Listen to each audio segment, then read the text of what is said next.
भांग नहीं है। आज भांग पीसना आप भूल गई हैं क्या? आप तो जानती हैं बिना भांग का भोग मैं नहीं लगाता। जाइए भांग पीस कर लाइए। नहीं स्वामी, आज मैं भांग नहीं पी सकती।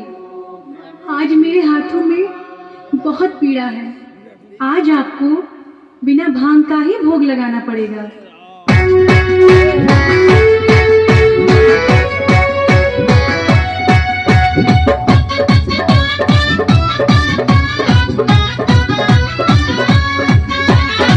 नाही खाई खोवा मिसरी मलाई, खाई भोपा भर धनिया मंगाई।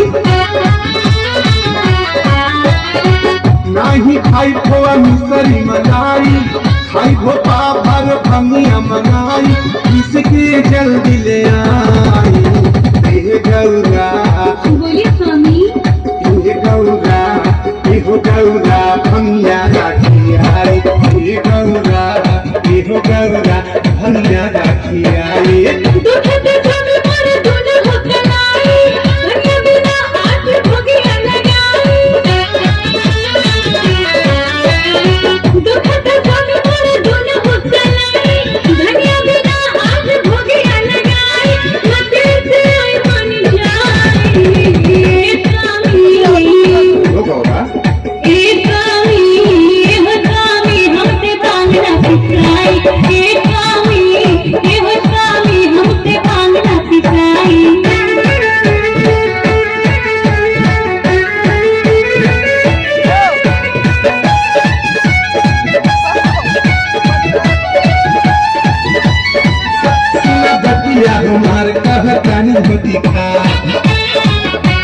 भंगिया के बिना नहीं खाई देवना।